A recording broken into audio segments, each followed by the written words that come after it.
Este mensaje del Dr. John MacArthur ha sido adaptado y predicado para nuestra audiencia de habla hispana por el pastor Henry Tolopilo. Henry Tolopilo es pastor maestro del Ministerio Hispano de Grace Community Church. Hermanos, si tienen sus Biblias, para eso vinimos, ¿verdad? Para estudiar la palabra de Dios. Les invito a abrir sus Biblias a Primera de Timoteo. Y ahora sí, retomamos el estudio que habíamos dejado a un lado por unas cortas semanas. Nos encontramos en el capítulo 3, donde la última vez examinamos las características muy particulares de este llamado de Dios a servirle en el pastorado. Después de haber discutido lo que debe caracterizar a una congregación en el capítulo 2 de 1 de Timoteo, los versículos del 1 al 15, ahora Pablo se introduce en el capítulo 3, donde él comienza a enfocarse en los líderes de la congregación. Primero habló de la congregación en sí, y ahora comienza a hablarnos de los líderes de la congregación. Es obvio en la Escritura, y es obvio en la experiencia, que la eficacia en el ministerio y el testimonio de una iglesia siempre son el reflejo de sus líderes, siempre. Una iglesia siempre va a imitar a sus líderes. Ninguna iglesia va a sobrepasar el nivel de aquellos que las dirigen. Este principio se enseña a través de toda la Escritura. Oseas, por ejemplo, nos dice, y será el pueblo como su sacerdote. Igual, el sacerdote es de tal manera, el pueblo va a ser de esa misma manera. Jesús dijo en Lucas 6:40, un discípulo no está por encima de su maestro, mas todo discípulo, después de que se ha preparado bien, será como su maestro. Ahí está, otra vez, lo cual nos debe traer sobriedad, porque aquellos que enseñamos, instruimos y discipulamos, siempre nos van a imitar. No van a ser más que nosotros, sino que van a ser como nosotros. Si usted es mediocre, así van a ser sus discípulos. Si usted es malo, así van a ser sus discípulos. Así que hay que tener cuidado, y es lo que el Señor Jesús nos enseña. Es un principio bíblico. Las ovejas son como sus pastores. Lo que el liderazgo es, se refleja entonces en la congregación, ni más ni menos. Es obvio. Entonces, si esto es cierto, y lo cual lo es, el elemento más estratégico, más importante en la iglesia es su liderazgo. La salud de la iglesia depende de la salud de aquellos que la dirigen. Ese es el elemento más estratégico en el ministerio. La iglesia de Éfeso, a la cual estaba dirigiendo Timoteo, donde Pablo le había dejado, era una iglesia que había comenzado bien, ustedes recuerdan, Pablo mismo la estableció. Pero había sido invadida por líderes torcidos que habían introducido a la iglesia todo tipo de problema moral y doctrinal. El liderazgo se había deteriorado seriamente. Ustedes recuerdan que Pablo en Hechos 20, cuando él reúne a los ancianos en la isla de Mileto, los ancianos de Éfeso, antes de despedirse les dice, sé que después de mi partida vendrán lobos feroces entre vosotros que no van a perdonar al rebaño. Les advierte. Y después dice en el versículo 30, y que de entre vosotros mismos, de dentro mismo de la iglesia, se levantarán algunos hablando cosas perversas para arrastrar a los discípulos tras ellos. Es triste, ¿no es cierto?, ver cómo una iglesia como la de Éfeso puede tener un excelente comienzo, extraordinario comienzo, pero si no se cuida, con el correr del tiempo puede caer en todo tipo de mal, doctrinal y moral, que es lo que estaba sucediendo en esta congregación.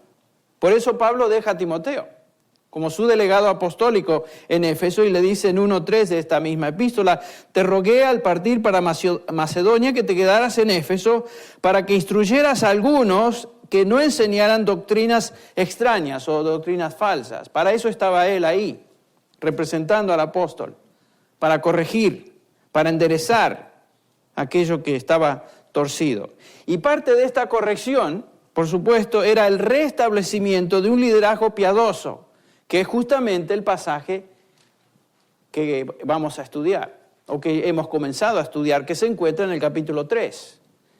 Un liderazgo piadoso cuyas características se describen en estos versículos del 1 al 7.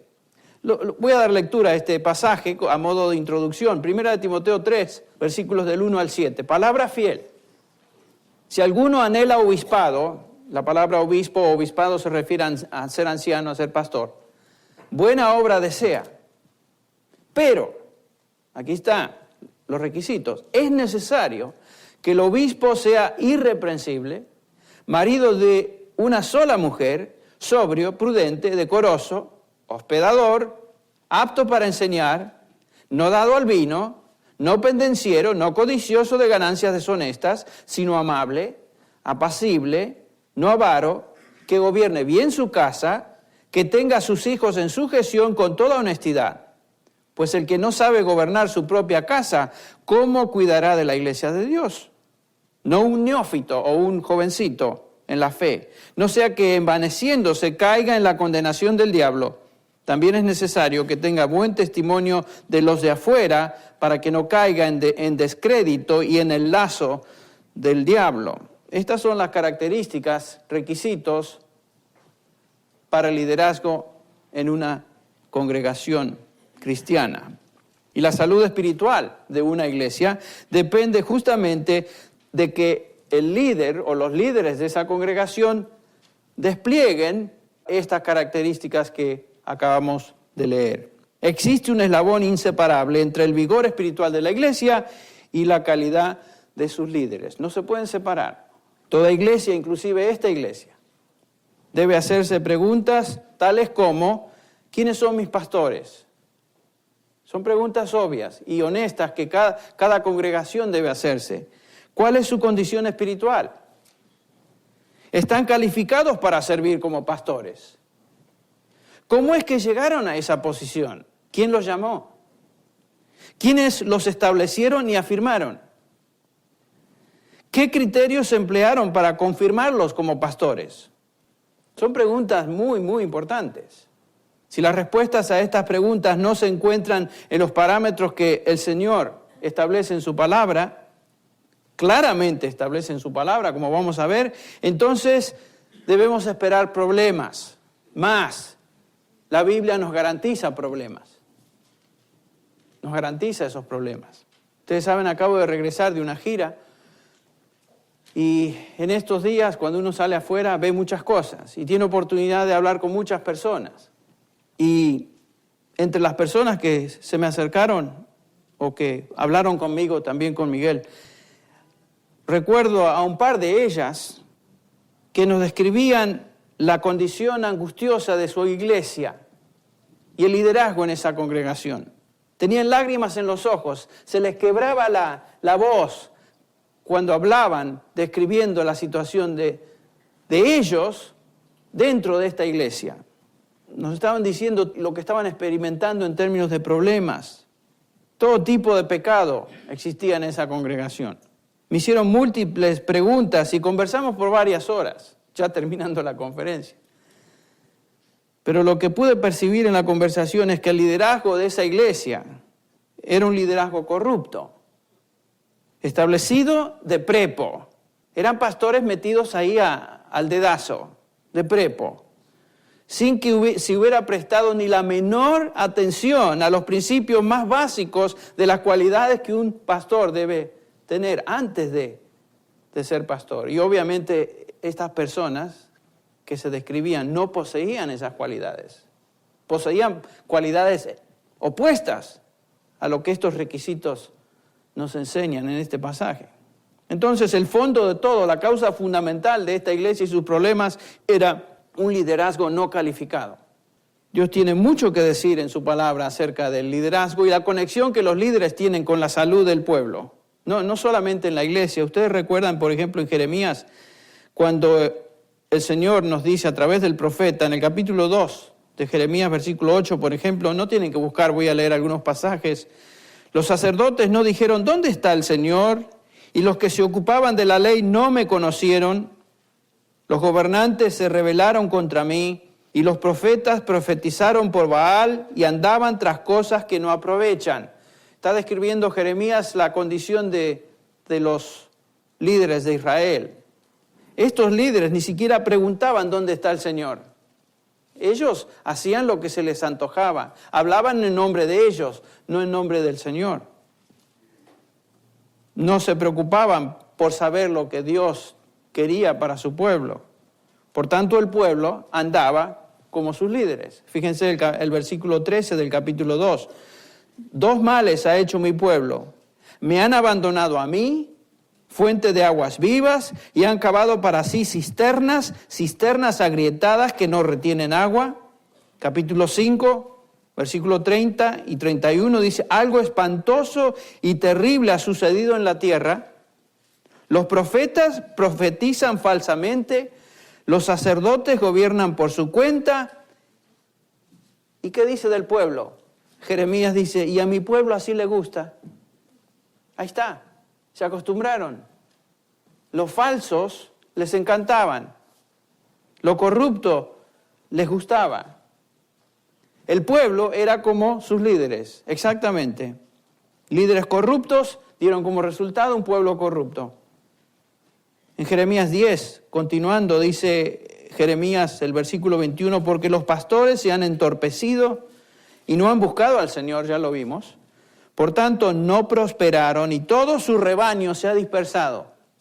Fíjense, el rebaño, la nación estaba dispersa. Capítulo 12, versículo 10. Muchos pastores han arruinado mi viña referencia al pueblo, a la nación de Israel.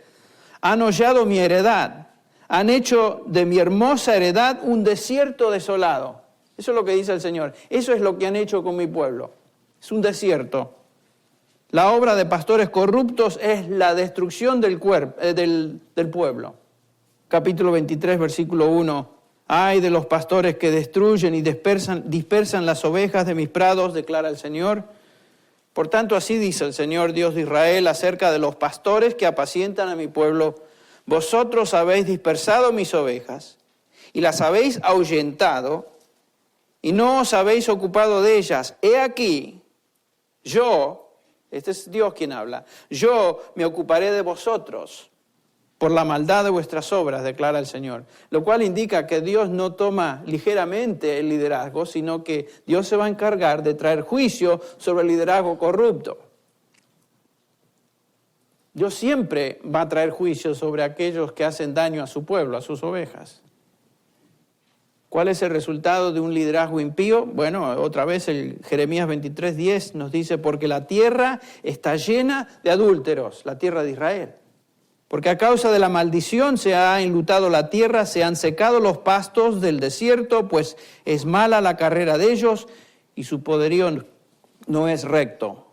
El pueblo era igual que los líderes, corruptos, malos, perversos.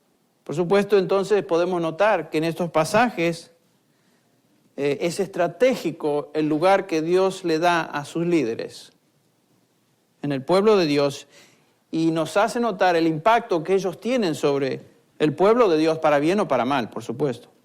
Ahora, cuando nos trasladamos al Nuevo Testamento y vemos al pueblo de Israel en el tiempo que Jesús está aquí sobre esta tierra, la nación continuaba en declive, no estaba mejor, estaba muy mal. Por eso el Señor Jesús declara su juicio en contra de los líderes religiosos de la nación en Israel.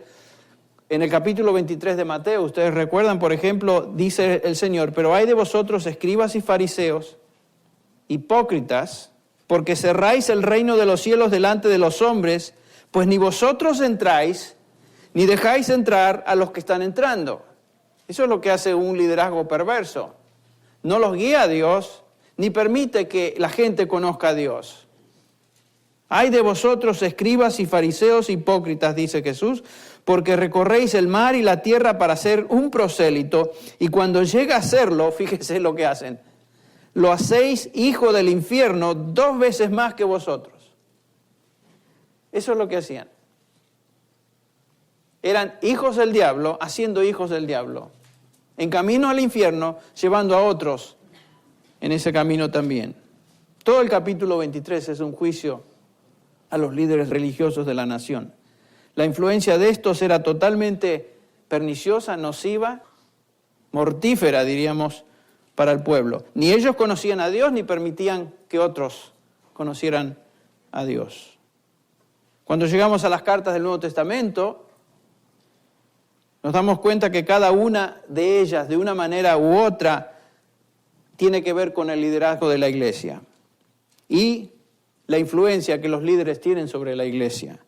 Todas las epístolas, en un sentido real, son polémicas. En otras palabras, presentan una batalla, una defensa de la fe que, según Judas 3 nos dice, fue entregada a los santos una vez y para siempre. Esa es una posición de defensa y un ataque en contra de aquello que es pernicioso, aquello que va a destruir a la congregación. Entonces, cada carta es una defensa y también es un ataque a lo falso. El ser líder en la iglesia es algo elemental, a la vez de suprema importancia. Ningún individuo debe aspirar ligeramente al cargo de pastorado en una congregación, ya que es un llamado extremadamente serio. Es un llamado sobrio, es un llamado alto, es un llamado noble, al cual un hombre se compromete ante Dios. Entre paréntesis, a quien tendrá que rendir cuentas. Ese es el punto. Hay mucha gente que quiere ser líder. Muchos que quieren enseñar, quieren predicar, que les parece, se enamoran del ministerio. Es una actitud romántica del ministerio. Pero no saben lo que esto demanda. Es algo muy sobrio, es algo muy serio. Hebreos 13:17 nos recuerda el autor de Hebreos: obedeced a vuestros pastores y sujetaos a ellos, porque ellos velan por vuestras almas, como quienes han de dar cuenta. No es cuestión de que uno se mete en el ministerio y ahí está. Y ahí hago lo que quiero. Uno tiene que rendir cuenta a aquel que lo puso en el ministerio, que es Dios. Por eso Santiago también nos recuerda: hermanos míos, no os hagáis maestros muchos de vosotros, sabiendo que recibiremos un juicio más severo o mayor condenación. El que está en una posición de alta responsabilidad delante de Dios va a recibir un juicio aún más severo. En el siglo XVII, uno de los puritanos, Cotton Mather, puritano en Boston, hablando del alto llamado al pastorado, escribió lo siguiente: la posición del ministerio cristiano correctamente entendida es la más honorable e importante que cualquier hombre en el mundo pudiera llegar a tener. Es una obra que un ángel del cielo podría codiciar. Es una posición tan importante y útil que si un hombre es colocado en ella por Dios, este hombre puede mirar con menosprecio a una corona y dejar caer una lágrima de compasión por el monarca más brillante de la tierra. Lo que está diciendo Mather es que, comparado con el llamado al ministerio, cualquier otra función, cualquier otro llamado es totalmente secundario, aunque sea rey. Eso es secundario. Los hombres de Dios a través de la historia, estoy hablando de hombres piadosos, a través de la historia de la iglesia, entendieron perfectamente bien lo precioso e increíble del llamado de Dios al ministerio, que es la proclamación del mensaje de Dios. Imagínense, estamos proclamando el hecho de que Dios ha enviado a su Hijo y quiere reconciliarse con los hombres. Es la proclamación del mensaje del Evangelio. Llamar a hombres a ser reconciliados con Dios. Y una vez que son reconciliados, instruirles en el cómo pueden mantener esa relación con el Señor. El que desea esa obra de liderazgo aspira, dice Pablo aquí, a buena obra. Buena cosa desea. Precioso, lindo. Es una ocupación noble. Pero la iglesia no acepta a un hombre en esa posición simplemente porque este hombre aspira a hacerlo. Desear es una cosa, pero existen ciertos requisitos que se deben llenar antes de que esta persona pueda desempeñar esa tarea. De estos requisitos nos habla el pasaje a partir del versículo 2. Entonces, en este pasaje pasamos en el versículo 1 del deseo del hombre a la afirmación de la iglesia, o lo que la iglesia, la responsabilidad de la iglesia de afirmar a este individuo basada en las cualidades que este hombre posee. Entonces, no es suficiente tener el deseo, hay ciertos requisitos que acompañan al deseo y que la iglesia necesita identificar. Entonces, la iglesia la congregación, tiene la responsabilidad de ordenar a pastores, ancianos, obispos, como quiera que se llamen en esa congregación. Acuérdense que pastores, ancianos, obispos son términos intercambiables en el Nuevo Testamento. Se refieren a la misma posición, a la misma persona. La iglesia tiene que afirmar, ordenar a un individuo al ministerio. Normalmente la forma en que se hacía, y todavía lo hacemos, es imponiendo las manos sobre aquel individuo. Ahora, ¿cómo es que la iglesia identificaba y ordenaba al ministerio? Como dije, imponiendo las manos. Por ejemplo, en 1 Timoteo 4:14, Pablo le recuerda a Timoteo: no descuides el don espiritual que está en ti, que te fue conferido por medio de la profecía con la imposición de manos del presbiterio. No eran presbiterianos. Está hablando Pablo que el presbiterio es el grupo de pastores. Los pastores de la iglesia, los pastores de la congregación. La imposición de las manos era un símbolo del Antiguo Testamento. Cuando un judío traía un sacrificio, ponía sus manos sobre este animal antes de ser sacrificado, en un acto de solidaridad con este sacrificio, el cual representaba la paga de sus pecados personales. Entonces, el judío venía, sacrificaba, pero antes de hacerlo ponía sus manos sobre el animalito, de esta manera identificándose con este animal y el sacrificio. En la ordenación de un hombre, como hemos mencionado el ejemplo de Luis al ministerio, los pastores de una congregación se unían o se unen solidariamente con este hombre en la obra a la cual él ha sido llamado, a la cual ellos también han sido llamados. Es un acto de unión, es un acto de solidaridad con la persona que ha sido llamado al ministerio. En el capítulo 5 de 1 Timoteo leemos estas palabras de advertencia: no impongas las manos sobre nadie con ligereza,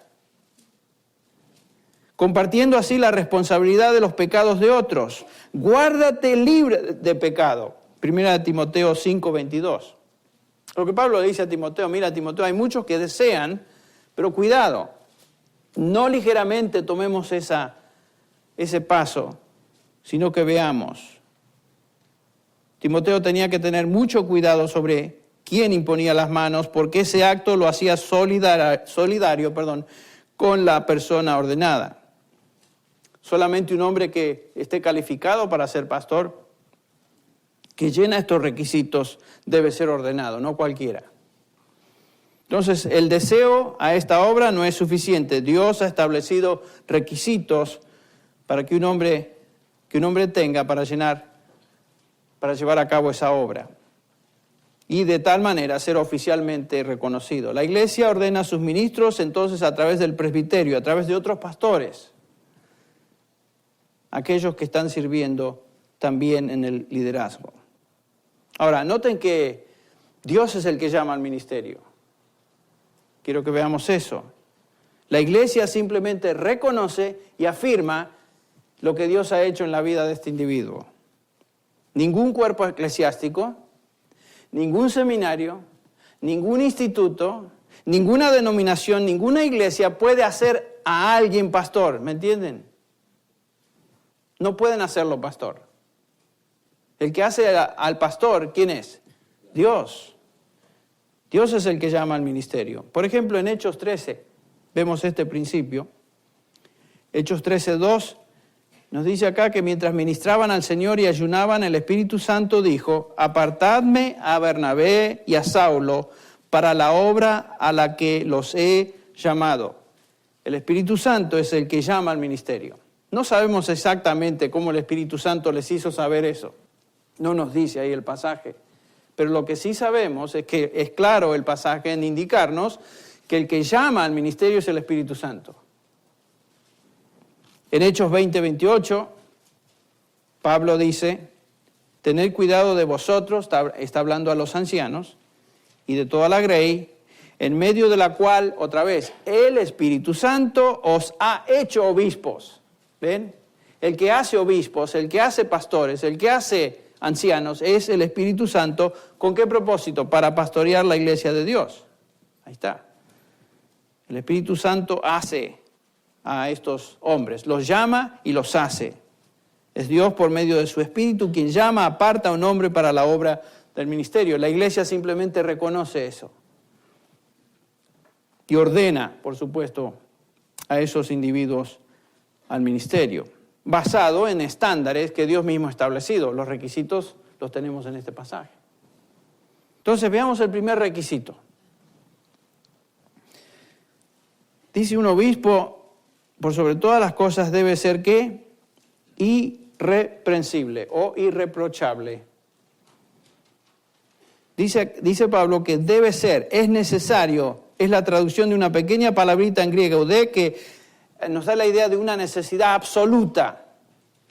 Es imprescindible, es imperativo que el que desea ser obispo sea una persona irreprensible. Anepileptos es la palabra, que quiere decir incapaz de ser detenido o tomado, incapaz de ser acusado. Este es el requisito primordial, que por supuesto resume todos los demás requisitos que se mencionan en los versículos que siguen. No hay nada en su vida por la cual esta persona pueda ser detenido o arrestado como si fuera un criminal. Esa es la idea. No hay nada en su vida por lo que pueda ser acusado. Ahora, no quiere decir que este individuo es perfecto, ni que siempre ha sido perfecto, ni que siempre ha sido irreprensible. Antes de ser cristiano, ni usted, ni yo, ni nadie era irreprensible. Más, nuestra condición era muerto en delitos y pecados. Y la persona que está en la carne, sea religioso, sea pastor, si no conoce a Dios, esa persona es una persona que ni siquiera tiene la capacidad de agradar a Dios. Romanos 8:7 nos dice, ya que la mente puesta en la carne es enemiga de Dios, porque no se sujeta a la ley de Dios, pues ni siquiera puede hacerlo. ¿Ven? Entonces no está hablando de una persona perfecta antes de conocer a Cristo, ni perfecta aún hoy. Pero lo que Pablo está diciendo es que en la vida de este hombre no hay nada ahora. Enai es un infinitivo presente en griego, que quiere decir en este momento. Esta es la condición presente de este individuo. No hay nada en su vida hoy por lo cual ese individuo pueda ser acusado. Esa es su condición continua. Él vive una vida irreprensible. No hay algo que presente en ese individuo que todo el mundo reconozca como una obvia falla, un defecto pecaminoso en su vida que le impida ser un ejemplo a la congregación. Ese es el punto. No hay algo que se le pueda acusar. Algunas de estas cosas pueden ser varias. Preocupación por las cosas materiales podría ser. Una persona que está obviamente consumida por lo que es cosas materiales. Una actitud que afecte a otros como hostilidad, orgullo, desprecio, defensa personal. Un problema con su ego.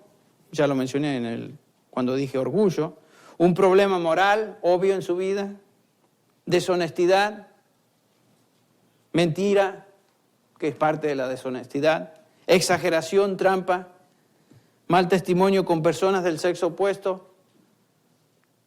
Todas estas cosas hacen de un individuo reprensible. Si hay algo de esto en la vida de un individuo, no puede ser pastor. Entonces lo que estamos diciendo, que estamos hablando de algo que es obvio a otros y la gente puede apuntar con el dedo haciendo que esta persona se descalifique. Por ejemplo, así que ese es pastor, fíjate vos nomás lo que hay detrás de él, lo que hay en su vida. Refiriéndome al ejemplo que les di hace unos minutos, cuando estas personas me describían a la persona encargada, a la cabeza de esa congregación, había como, quién sabe, creo que todas estas estaban ahí metidas. Era una persona absolutamente reprensible. Él ya se había descalificado totalmente y sin embargo manipulaba y manejaba a esa iglesia como mano de hierro Durán o Perón o Mussolini o uno de estos. El punto es que el pastor debe ser ejemplo a su grey, no de perfección, porque no hay tal persona, pero sí de piedad personal, de crecimiento en el Señor, de integridad, de obediencia al Señor. Este hombre tiene y mantiene un estándar de conducta. tiene y mantiene un estándar de conducta. Él debe ser un modelo a la congregación. Y por otro lado, no debe dar lugar a los enemigos de Cristo o a los enemigos de la iglesia que ataquen su reputación y así desacrediten el nombre de Cristo Jesús. Alguno dirá, menos mal que no soy pastor. Porque ¿quién puede? Bueno, ¿sabe qué? El pastor es simplemente el ejemplo. La responsabilidad de ser irreprensible también es suya. O sea, cada creyente tiene la responsabilidad de imitar a aquellos que son sus líderes. Si ellos son irreprensibles, esa es su responsabilidad también. Esa es la responsabilidad de todo creyente, no simplemente del pastor. Lo único que es diferente es que hay ciertas cosas que en el liderazgo no se pueden tolerar, que se pueden tolerar tal vez dentro de la congregación. Si uno es ejemplo, debe ser ejemplo. Por eso no todos pueden llegar a ese lugar. Pablo a menudo repite esta idea de imitar, ¿no es cierto? Y a veces le da temor a uno. Yo no sé si podría expresarme idénticamente como Pablo. Sed imitadores de mí. Y después agrega, como yo soy también de Cristo. Bueno, imítenme a mí, está bien. Pero en la medida que yo, ¿qué? ¿Imito a quién? Al Señor. En esa manera, imítenme. Y por eso anima a Pablo a los creyentes, por ejemplo, en Filipos, a los creyentes ahí. Miren, imítenme a mí, pero también agrega, fíjese, hermanos, sed imitadores míos, dice.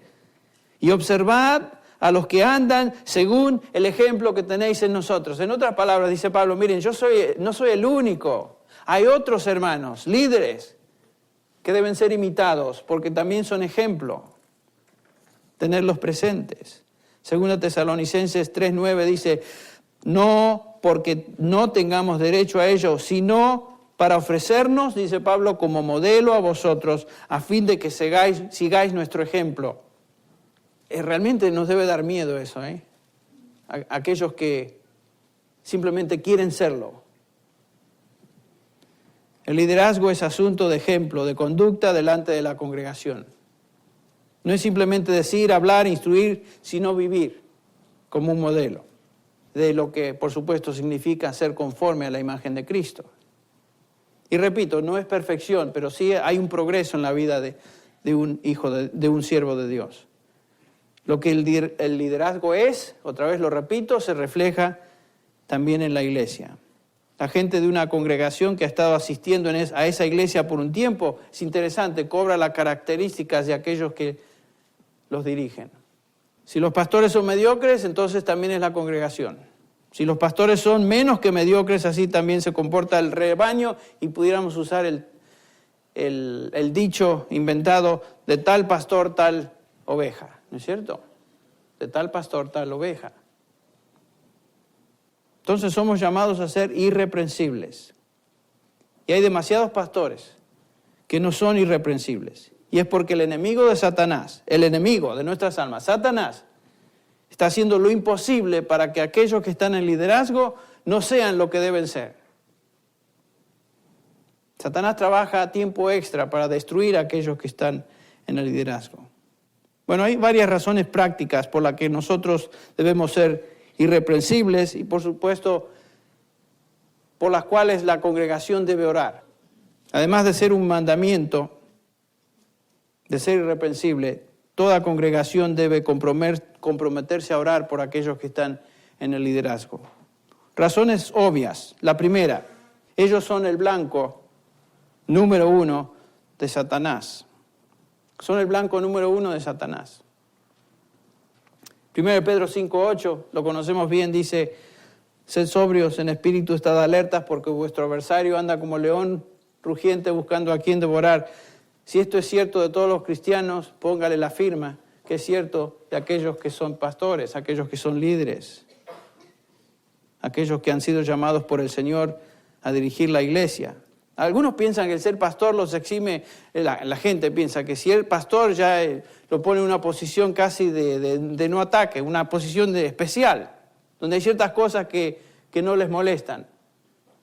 Esas son ideas, no sé de dónde vienen, pero son ideas onzas. porque la Biblia nos dice que toda persona es atacada y particularmente si es pastor. Si Satanás tuviera que decidir entre un miembro normal de la congregación y el pastor de la congregación, ¿cuál de ellos piensa usted sería un mejor trofeo? Por supuesto, destruir a aquel que es pastor. Si Satanás odia por sobre todas las cosas a Jesucristo, Satanás odia de manera suprema a aquellos que representan a Cristo. Satanás odia a los siervos de Dios y va a hacer lo imposible para destruirlos. Y particularmente si esos siervos de Dios están comprometidos con enseñar la palabra de Dios, sistemáticamente, buscando ser obedientes y enseñarla al pueblo de Dios como debe ser enseñada.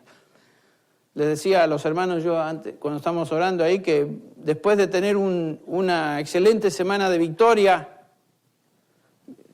alegría, estando con los hermanos, predicando, uno estaba contentísimo, llego acá y me vino un decaimiento espiritual que no se imaginan. Y dudas vienen a la mente, no, ¿cómo sabes si eso que hiciste está bien? A lo mejor a lo mejor ni efecto tuvo, y las dudas vienen a la mente. ¿Quién está detrás de ese decaimiento y de esas dudas? El enemigo. No estamos fuera de la posibilidad de sentirnos mal, deprimidos. ¿Usted se cree que un pastor nunca se deprime? ¡Ja! Les garantizo. A mí me da tanta alegría leer las biografías de grandes hombres de Dios como Spurgeon, que es uno de mis héroes, que pasó por momentos tan difíciles en su vida, en su ministerio. Me acuerdo particularmente de una anécdota donde él se sentía tan deprimido, un domingo no predicó, no me acuerdo por qué razón, va a otra iglesia lejos de Londres y se sienta a escuchar un mensaje poderosísimo del pastor. Y se sentía tan animado Spurgeon, se acerca al pastor le agradece efusivamente, lo abraza. Gracias por ese mensaje, hermano. Y le dice el pastor, pero hermano Spurgeon, ese es uno de sus mensajes. Y Spurgeon le dijo, ¿sabe qué? No me importa de quién sea. Qué bendición me trajo al corazón, gracias a Dios. Los hombres de Dios también son atacados por el enemigo y tienen momentos difíciles. Así que si usted piensa que es el único, la única, me siento, porque no.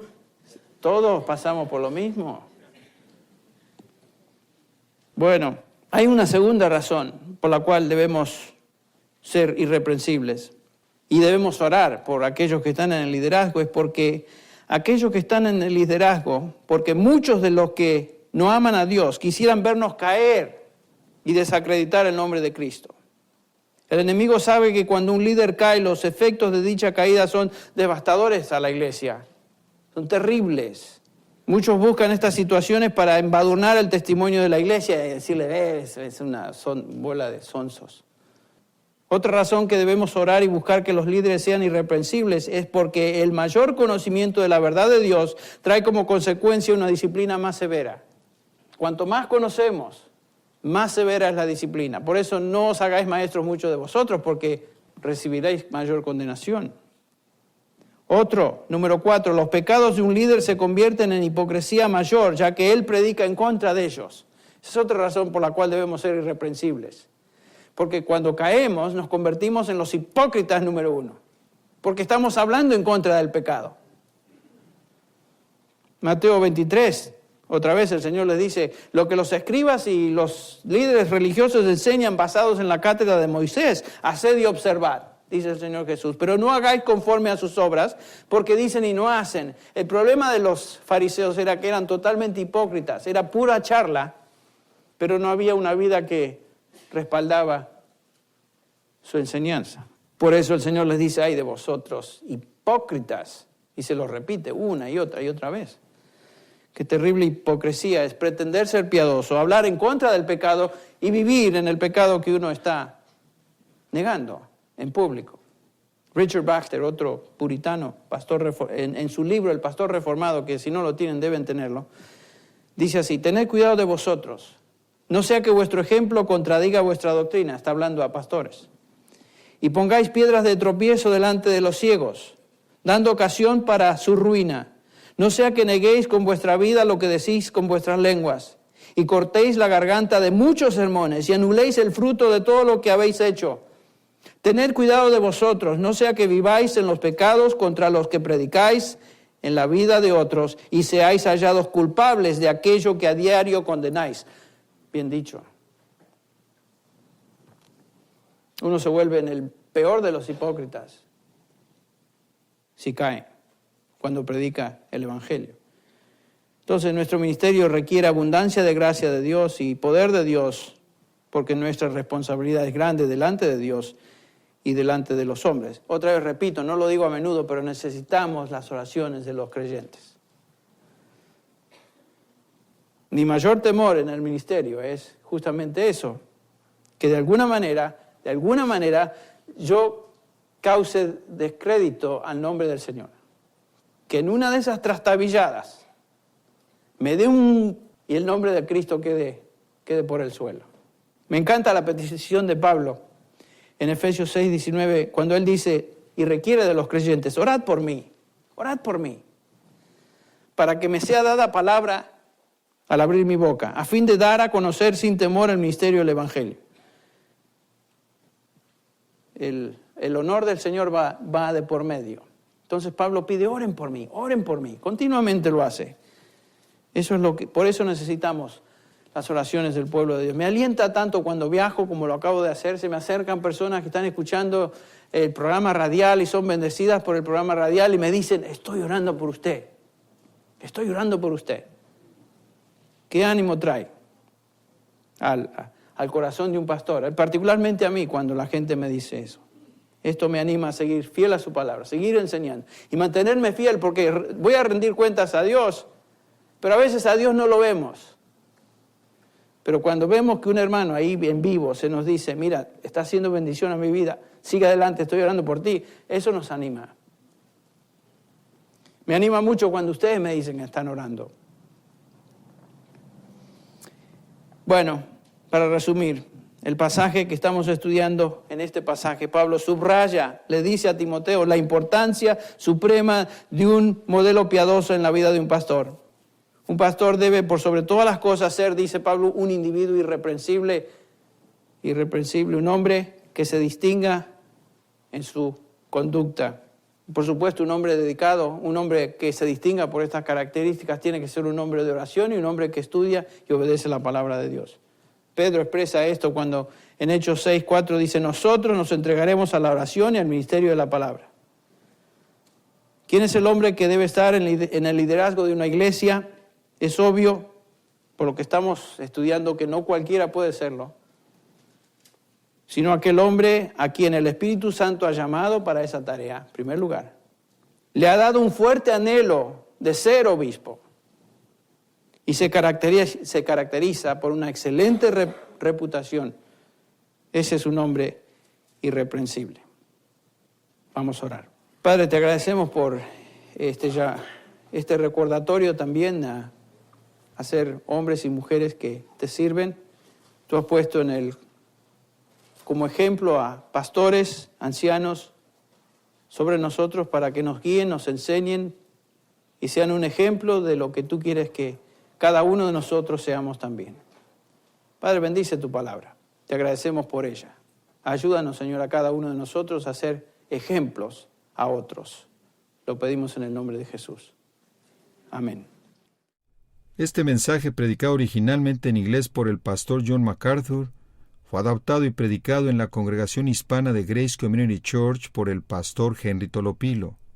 John MacArthur es el pastor de Grace Community Church y el predicador del programa de radio Grace to You, el cual es escuchado diariamente en cientos de estaciones cristianas alrededor del mundo. Para ordenar copias de este mensaje o para recibir un catálogo de materiales disponible en inglés o español, llámenos gratuitamente del interior de los Estados Unidos a cualquier hora del día o de la noche. Nuestro número telefónico es 1-800-55